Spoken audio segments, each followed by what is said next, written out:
Shalom, puji Tuhan. Sore hari ini kita akan menerima berkat firman Tuhan dan suasana yang sangat luar biasa ini. Jadi saya percaya meskipun ada suara-suara yang lain, tidak akan mengganggu konsentrasi kita untuk menerima kebenaran firman Tuhan. Mari kita tundukkan kepala dan kita sama-sama berdoa. Allah Bapa, Engkau Allah yang mengasihi hamba-Mu, Engkau Allah yang mengasihi kami semuanya, yang mana sebentar kami akan diberkati oleh firman-Mu. Pimpin setiap hati kami, mampukan kami untuk dapat berkonsentrasi, meskipun banyak hal-hal suara-suara yang mengganggu, sehingga kami cukup mendengar suara-suara yang lain, tetapi konsentrasikan hati kami, supaya kami mampu dapat mencerna setiap firman yang akan kami dengar. Bukan hanya sebagai pengetahuan saja, tetapi hendaknya boleh menjadi kekuatan di dalam kehidupan kami dan dapat kami lakukan dalam kehidupan kami sehari-hari. Berikanlah hamba-Mu hikmat, akal budi, satu kemampuan untuk menyatakan isi hati-Mu melalui kebenaran firman yang akan hamba-Mu sampaikan, sehingga hamba-Mu boleh menyatakan isi hati-Mu bagi kami semuanya. Terpujilah Allah yang hamba-Mu sembah. Di dalam nama Tuhan Yesus Kristus, hamba-Mu siap untuk memberitakan kebenaran firman-Mu. Haleluya, amin. Shalom Bapak Ibu semuanya. Hari-hari yang lalu kita semuanya dihebohkan dengan COVID, ya. Dan sampai dengan hari ini pun kita semua masih terganggu suasananya karena COVID. Saya percaya anak-anak Tuhan tetap akan memiliki kekuatan di dalam imannya, meskipun ya mungkin di antara keluarga ada yang masih sakit atau bahkan ada yang Tuhan panggil. Tidak akan menggoyahkan iman kita, dan oleh karena itu saya rindu melalui kebenaran firman Tuhan ini bagi mereka yang saat ini mengalami satu beban persoalan dan satu beban yang cukup berat.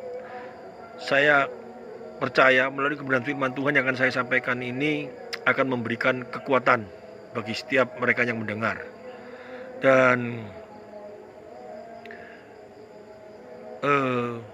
kenapa saya boleh memiliki keyakinan seperti itu? Karena di dalam kitab Wahyu pun dijelaskan pasal yang pertama bahwa berbahagialah mereka yang membacakan, bahkan mendengarkan. Jadi bagi mereka yang membacakan akan menerima kebahagiaan, yang mendengarkan akan menerima kebahagiaan, apalagi yang melakukannya di dalam kehidupan sehari-hari. Saya yakin sumber kebahagiaan kita hanya satu, di dalam dirinya. Hanya di dalam Kristus kita memperoleh kebahagiaan. Hanya di dalam Dia kita memperoleh satu kekuatan. Ya, tanpa Dia kita tidak akan ada satu kekuatan di dalam kehidupan ini. Bagi kita yang percaya. Tetapi bagi orang-orang yang mengandalkan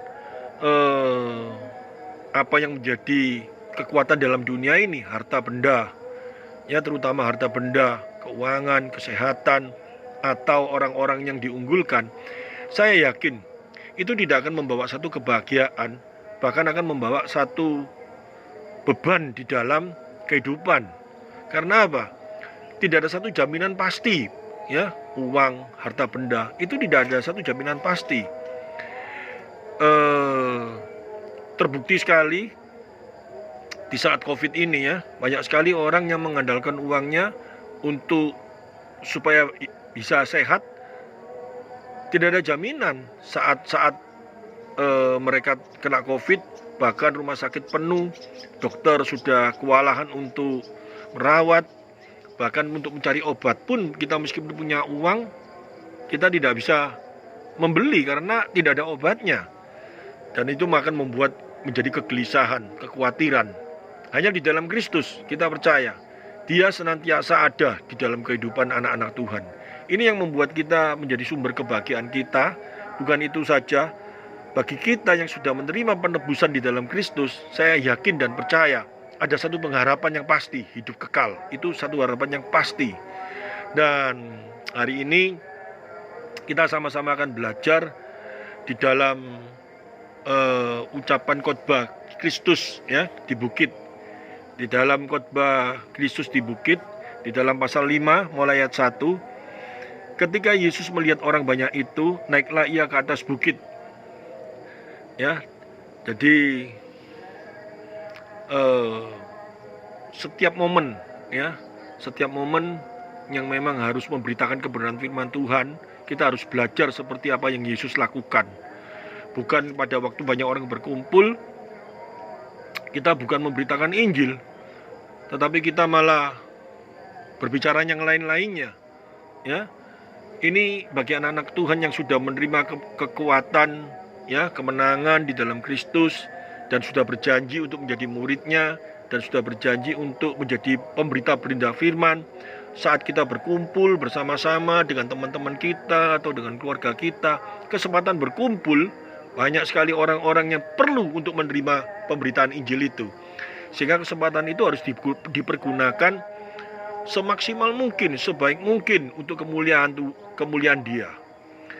Kita belajar dari Kristus, ya. Ketika Yesus melihat orang banyak itu, ya, dia melihat banyak orang, kesempatan. Maka dia naik ke atas bukit, ya, dan setelah ia duduk, datanglah murid-murid kepadanya. Maka Yesus pun mulai berbicara dan mengajar mereka, katanya. Jadi mengajar, ya. Kata mengajar ini harus kita cermati dengan baik.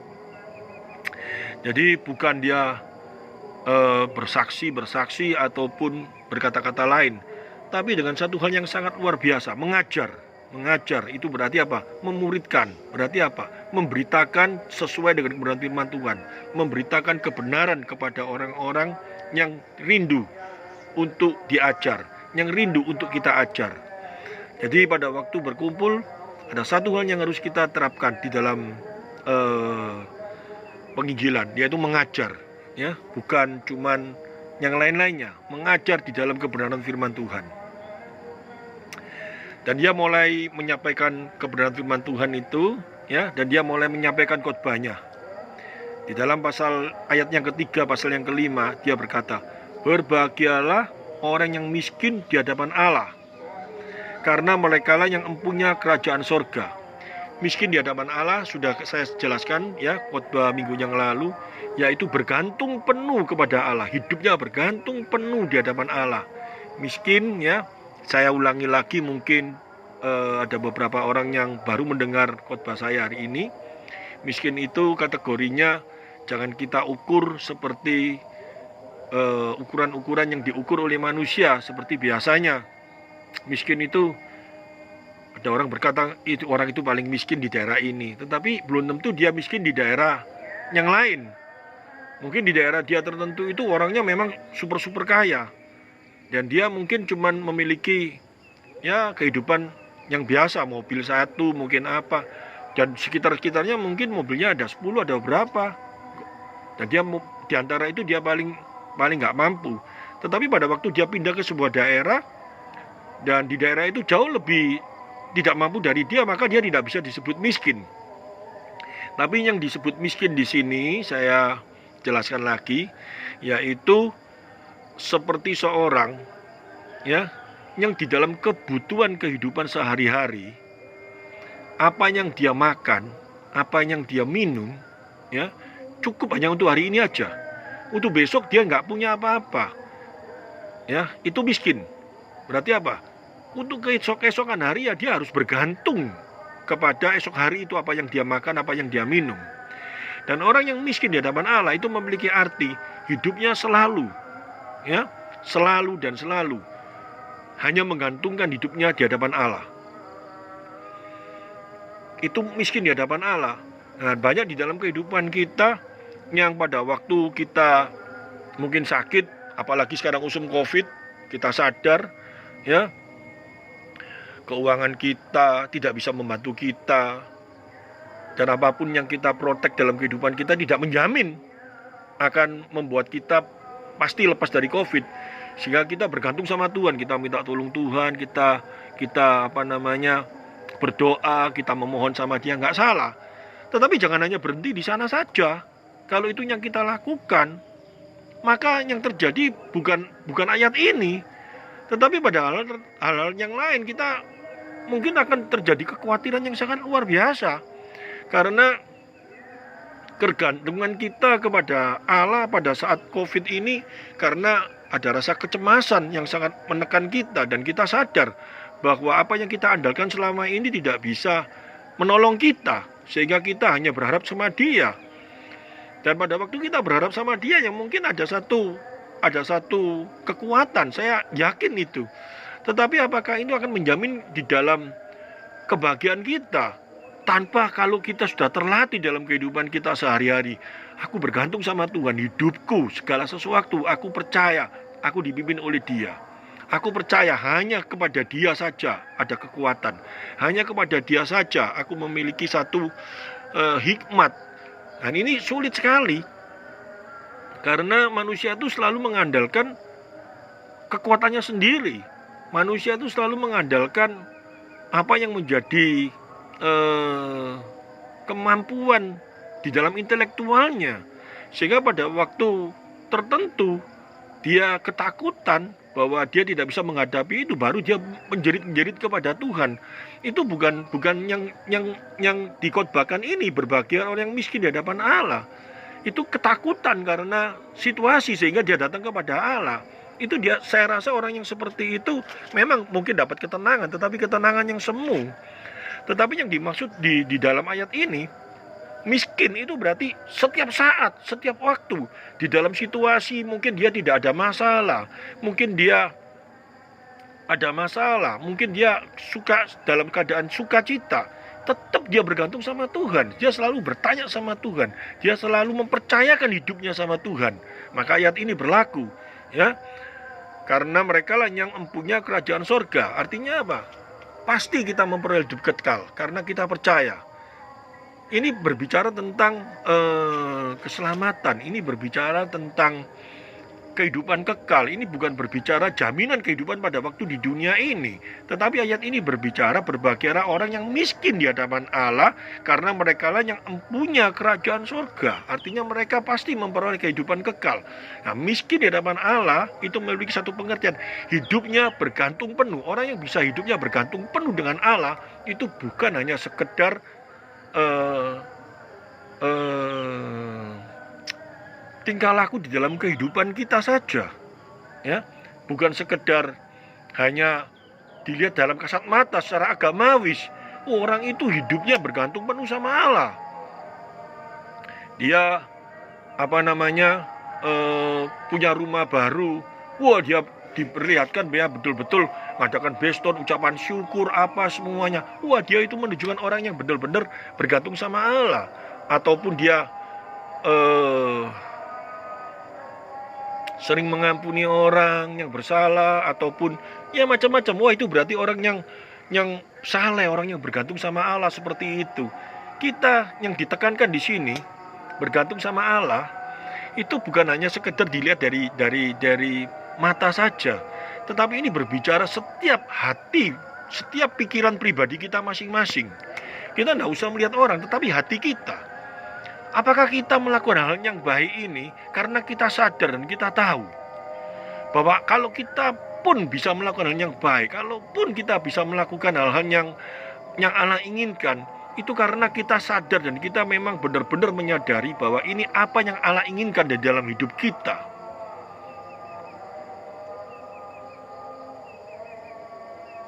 Dan kita harus sadar penuh bahwa apa yang harus kita lakukan dalam kehidupan kita menunjukkan kita bergantung sama Allah, itu di dalam hati kita selalu hadir di dalam pikiran dan hati kita bahwa bagaimana hidupku ini seutuhnya menjadi miliknya. Ini penting sekali, ya. Ini harus hadir dalam kehidupan kita, karena dikatakan di dalam ayat yang keempat, berbahagialah orang yang berduka cita karena mereka akan dihibur. Berduka cita ini bukan kita kehilangan suami atau istri atau kehilangan harta benda, bukan. Tetapi berduka cita, ya, berduka cita, yang dikatakan berduka cita ini apabila kita melakukan dosa dan kita minta ampun dengan seperti Daud yang diingatkan oleh Nabi Nathan pada waktu dia melakukan dosa dan ditunjukkan dengan ekspresi bahwa dia menaruh debu ditorehkan di sekujur tubuhnya. Itu menunjukkan perasaan duka cita. Karena apa? Bukan Daud kehilangan istri atau kehilangan anak atau kehilangan harta, tetapi Daud setelah melakukan dosa, dia memohon ampun dan dia betul-betul berduka cita karena dia telah melakukan dosa. Ya, mereka akan dihibur. Karena apa? Satu hal yang sangat luar biasa, kita memiliki Tuhan yang penuh kasih, Tuhan yang selalu memberikan pengampunan bagi anak-anaknya yang memohon ampun karena dosa-dosanya. Ya, Tuhan tidak menghakimi. Ya, Tuhan tidak selalu mengampuni kita pada saat kita memohon ampun kepada Dia saat kita melakukan dosa. Ini satu hal yang luar biasa. Ya, kata berduka cita ini jangan disalah tafsirkan. Aku anak Tuhan, saat ini aku mengalami keterpurukan, nanti Tuhan hibur aku. Bukan seperti itu. Tetapi yang dimaksud ini pada saat kita mengalami mungkin kita kehilangan orang yang kita kasihi dan kita terbawa oleh perasaan kita dan kita menangis terus. Itu satu hal yang sudah tidak benar, itu sudah dosa, karena hidup kita bukan untuk memikirkan orang-orang yang kita kasih pada saat dipanggil oleh Tuhan. Itu salah satu bentuk daripada dosa yang tidak kita sadari. Karena hidup kita bukan untuk orang tertentu, tetapi hidup kita hanya untuk memuliakan Dia. Dengan kita bersedih itu seolah-olah kita ini bukan orang yang memiliki iman percaya. Ya, mungkin saat ini suamimu, istrimu, atau siapa yang kamu kasih Tuhan panggil, kamu boleh bersedih karena kehilangan. Tetapi kalau kamu orang yang beriman, ya, kalau kita orang yang beriman, kita harus sadar bahwa mereka dipanggil pada saatnya nanti kita akan bertemu. Dan duka cita itu cukup, jangan berlarut-larut. Tetapi pada saat kita masih diberi hidup ini, bagaimana kita bisa memuliakan Dia di dalam kehidupan kita. Itu jauh lebih penting. Dan itu yang Tuhan harapkan.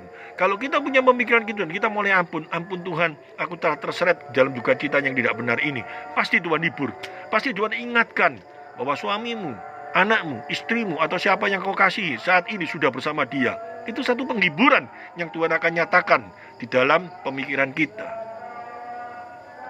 Tapi kalau kita selalu memikirkan kesedihan ataupun keterpurukan, aduh Tuhan, apalagi kita berpikir, Tuhan, ini aku sedih Tuhan, aku khawatir terus Tuhan, aku ini takut Tuhan, sekarang COVID, di sana COVID, di sini COVID, aku mengalami ketakutan, kekhawatiran. Dikatakan, kalau kita khawatir pun itu dosa. Jadi kita boleh sembarangan, tidak, kita melakukan protokol kesehatan kita secara benar. Dan kita jagai kehidupan kita saat ini yang memang menghadapi COVID, sambil kita percaya bahwa Tuhan akan menjagai kita, Tuhan akan memberikan kita perlindungan. Ini penghiburan. Ya, kalau kita khawatir sudah dosa. Pada waktu kita mulai sadar dan kita mulai ingat bahwa kita memiliki Allah yang menjagai kita, bahwa kita memiliki Allah yang selalu memelihara kita, bahwa kita memiliki Allah yang selalu menjaga dalam kehidupan kita. Yang terjadi dalam pikiran kita bukan mulai berduka takut itu semua, tetapi sukacita. Ya, dihibur oleh kebenaran firman Tuhan. Saya yakin secara luar biasa, karena firman Tuhan itu adalah firman yang hidup. Dikatakan di dalam kitab Wahyu, berbahagialah mereka yang membacakan, berbahagialah mereka yang mendengar. Nyata benar, kalau hidup kita hanya menggantungkan di dalam Dia, ya. Dan ayat yang ke-5, berbahagialah orang yang lemah lembut karena mereka akan memiliki bumi. Ini satu hal yang luar biasa. Lemah lembut itu bukan lemah gemulai, kalau ketemu orang kita tidak bisa marah. Ya, lemah lembut itu bukan berarti kalau kita sama orang itu sikap kita harus seperti Putri Solo gitu. Bukan. Tapi lemah lembut itu bukan seperti itu. Yesus pun pada waktu di dunia dia setempo pun berbicara keras, ya. Bahkan bisa marah. Marahnya Yesus bukan lemah lembut. Bahkan dia pada waktu rumah bapaknya dibuat untuk berjualan, itu dia tendang, dia lemparkan semua barang-barang yang dia anggap satu kekejian ya. Dan itu, apakah itu lemah lembut yang seperti itu? Tetapi lemah lembut yang dimaksud di ayat ini ya, kita baca, berbahagia orang yang lemah lembut karena mereka akan memiliki bumi. Siapa yang nggak ingin memiliki bumi? Memiliki rumah aja seneng kok, memiliki mobil seneng kok. Di ayat ini memiliki bumi. Lemah lembut itu satu hal yang sangat indah, luar biasa. Seseorang yang bisa memiliki hati yang lemah lembut hanya apabila Roh Kudus, apabila kebenaran firman itu hadir dalam kehidupan kita, maka kita akan memiliki hati yang lemah lembut. Buah-buah roh itu apa? Kasih, sukacita, damai sejahtera. Itu satu hal yang ingin Tuhan nyatakan di dalam kehidupan kita. Kalau itu hadir dalam kehidupan kita, kita memiliki bumi ini kok. Kita masih di dunia, masih di bumi ini. Memang kita tidak memiliki segala sesuatu yang ada di bumi ini. Tetapi kita tidak ada kedengkian. Kita tidak ada satu keiri hatian. Maka kita memiliki bumi ini. Kita bisa melihat sukacita, segala sesuatu yang Tuhan hadirkan dalam hidup kita ini, kita akan memandang penuh dengan terima kasih, penuh dengan sukacita. Ini menandakan memiliki bumi. Tidak ada seorang pun yang bisa memiliki bumi. Bumi ini, alam semesta ini milik Allah. Yang dimaksud ayat ini, ya, orang berusaha untuk memiliki kekayaan yang ada di dalam dunia ini dengan bekerja keras, hantam sini, dia tidak bisa memiliki. Yang ada hanya kekhawatiran, yang ada hanya apa? Kegelisahan, yang ada hanya apa? Kurang dan kurang. Tidak mungkin dia merasa memiliki. Tetapi orang yang bisa merasakan hal-hal yang sangat luar biasa yang telah Tuhan berikan dalam kehidupan kita, kita bisa menikmati, alam semesta ini begitu indah. Waduh, tanaman punya tetangga sebelah ini kok bagus. Memang bukan punya kita, tapi kita bisa merasakan kebaikan Tuhan. Kita bisa melihat dengan baik. Itu kita berarti apa? Sukacita, kita memiliki bumi ini yang ada di dalam alam semesta ini. Banyak orang yang dalam pikirannya sudah orang Kristen, tetapi tetangganya memiliki itu, memiliki sesuatu. Waduh, aku tidak mau kalah, aku harus punya ini. Ada pendeta yang sama-sama pendeta, dia khotbahnya diterima. Aku tidak mau kalah, aku harus lebih hebat dari dia. Kapan yang ada kita memiliki apa dalam kehidupan kita ini? Jangankan memiliki bumi, kita tidak pernah dipuaskan dengan apa yang kita miliki. Apalagi kita bisa melihat orang-orang yang telah memiliki segala sesuatu. Yang ada cuma kedengkian. Kalau kedengkian itu hadir dalam kehidupan kita, kita memiliki apapun, kita merasa tidak pernah merasakan memiliki hal itu. Apalagi memiliki yang ada di dalam alam semesta ini. Kalau coba kita rasakan hal ini ya, lemah lembut yang dimaksud lemah lembut itu, Yesus tidak pernah dia dikatakan pada waktu dia masih ada di dunia, dia berkata pada muridnya apa? Anak manusia untuk merebahkan kepalanya rumah, jadi dia tidak punya. Tetapi dia apa? Dia adalah Allah yang memiliki segala sesuatu. Dan kita mulai belajar di dalam kehidupannya, dia lemah lembut. Artinya apa? Dia tidak pernah dengki, tidak pernah iri. Dan saya yakin yang dimaksud lemah lembut itu, memilikilah hati yang seperti Kristus miliki. Seperti Yesus pada waktu dia Allah yang datang di dunia itu, dia sebagai manusia 100%, dia Allah 100%. Pada saat dia menjadi manusia 100%, hatinya lemah lembut. Artinya lemah lembut itu bukan kelihatan orang ini aku lemah lembut tak tolong. Yesus pada waktu di kolam Bethesda, dia tidak menolong semua orang, dia cuma menolong satu orang. Yang lemah lembut itu bukan yang dimaksud seperti itu. Tetapi tidak ada keirihatian, tidak ada kepahitan, tidak ada kedengkian, tidak ada hal-hal yang rasanya dengki ya, ingin memiliki ini semuanya orang lain, rasanya ingin dikuasai semuanya, malah tidak akan berkuasa seperti itu. Yesus memiliki segala sesuatu karena dia Allah, tapi dia sudah tidak memikiri itu semua. Yang ada di dalam hatinya apa? Lemah lembut. Coba kita belajar hal ini dalam kehidupan kita. Kalau hati kita memiliki pemikiran seperti itu, kita melihat orang lain berhasil, kita bersama-sama senang. Kita memang tidak memiliki, tetapi kita rasanya apa? Saya bisa rasakan orang-orang yang ada di dekat kita, anak kita berhasil. Wah, kita memang tidak memiliki yang seperti anak kita miliki. Tapi pada waktu kita sama anak kita masuk iri, kalau sama anak iri ya lebih aneh lagi. Tetapi kalau sama anak kita berhasil, terus kita memang tidak memiliki, anak kita mungkin berhasil pada waktu kuliah, dia memiliki gelar ya summa cum laude atau apa, kita sukacita. Tapi kita tidak punya gelar itu, tetapi karena orang yang kita kasihi memperoleh itu, kita bisa merasakan bahagia. Ya, orang-orang anak kita berhasil bekerja, dia bisa memiliki apa, kita pun bisa berbahagia. Dan kalau kita belajar dari sana, dan kita kalau bisa melihat orang lain seperti itu, memang bukan menjadi milik kita. Tetapi kalau orang-orang yang kita hadapin di sekitar kita, dia memiliki apa, tapi kita bisa merasakan seperti orang yang kita kasih, anak-anak kita, atau suami, atau istri kita, yang mendapatkan sesuatu dan kita bahagia. Dan itu kita terapkan di dalam kehidupan kita, di sekitar kita. Meskipun kita tidak memiliki apapun, orang lain yang memiliki, kita pun akan bersuka cita. Dan kita pun akan merasakan satu hal yang indah di dalam hidup ini. Kita tidak memiliki segala sesuatu, tetapi kita memiliki karena Tuhan yang mengatur dalam hati kita. Dan yang terakhir, berbahagialah orang yang